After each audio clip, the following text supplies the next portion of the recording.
It was all the way back in 2004 when development of Red Dead Redemption began, releasing in 2010 for PlayStation 3 and Xbox 360, to universal acclaim from both critics and players alike, and I was one of those players, and I couldn't believe what I was seeing. And there's no doubt in my mind that the games themselves are almost masterpieces. The recent announcement of the Nintendo Switch port brought a lot of hate upon Rockstar's head, chiefly because the game was priced at $50, it's 40 quid here in the UK, and they stripped out the multiplayer. They did include though the Undead Nightmare expansion pack, which brings a supernatural twist upon the proceedings. We're going to go over the performance in both docked and handheld mode in both of those games. What we're hoping for is 30 frames per second locked out at native resolution and absolutely no drops whatsoever. We'll look at the visual quality, the controls to see if they've added anything new in, and then I'll give you my thoughts on the games. Let's start with Red Dead Redemption 1 then.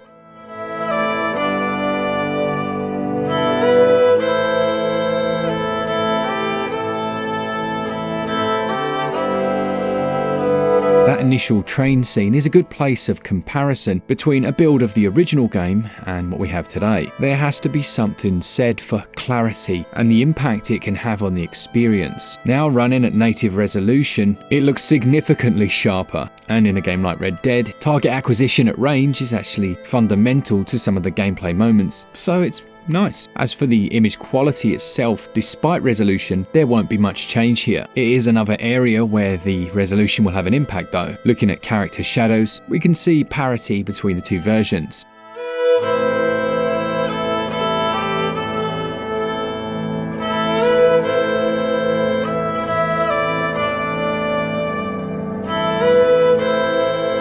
Certainly having full native resolution, those hold up much more nicely. Onto the frame rates then, and yep, we do have 30 frames per second, thank goodness, and native resolution combined in both docked and handheld modes.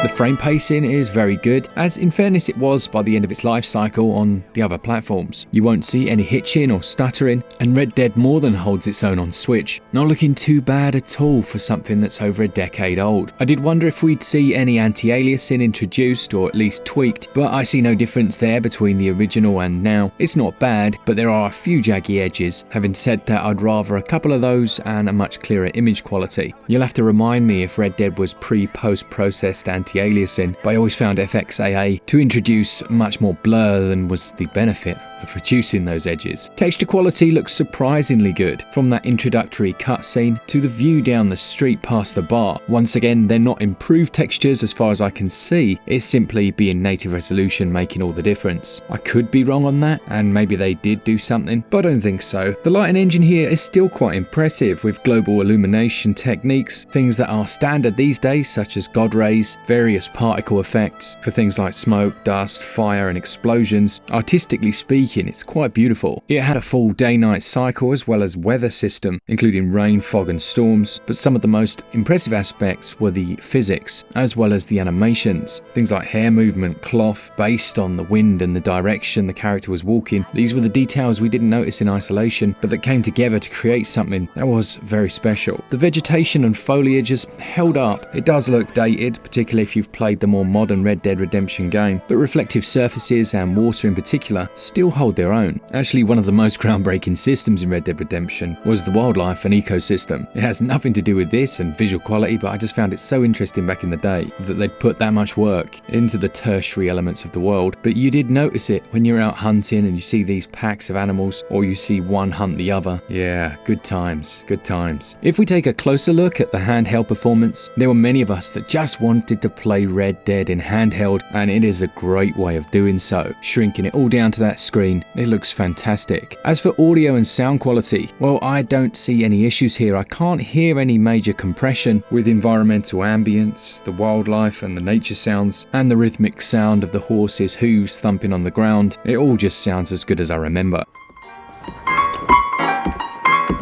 You must be John Marston. Sometimes.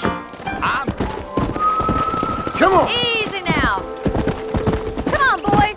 I'm actually most excited about Undead Nightmare because that's a game that I've never really played and heard so many good things about it. Now, I mentioned it at the start of this video, one of the most controversial aspects, supposedly, was the price. I personally didn't think £39.99 was ludicrous. If it had been 50 quid, I would have probably, I'd have been really upset. But I was actually really upset about no multiplayer. For me, that was a mode that wasn't just an added extra. I spent more time in the multiplayer than I did in the main game, and it was brilliant. Now, I was watching a podcast with MGV and Nate the Hate, and they touched on what I think is an important point. One of the big issues that we've got really with this Red Dead Redemption release, and it's not necessarily an issue, it's more a perceived issue, is exactly that, the perceived value of what people are getting. And they directly compared it to the Metal Gear Solid release, which comes with art books, soundtracks. It has that high perceived value, but it is more expensive. And as far as content, it'll be interesting to see which has the more content. Whereas Red Dead Redemption is releasing with less of the original game. That's the main problem for me. Yeah, sure, it does have the expansion in there, but it doesn't have one of my favourite aspects, and it's only marginally cheaper than I paid back in the day. The perceived value there just takes a hit, and I understand that. Is it still worth that money? Absolutely. If you've not played these before, they are incredibly good games. They run brilliantly on Switch. Yes, people could say you could emulate this over on PC, but you'd have to do a heck of a lot of fiddling, and then if you're going to play it on Steam Deck, you've got to worry about battery life, and I know you can get pretty decent battery life. I've got a Steam Deck myself, but I'm playing this in handheld on Switch, and I'm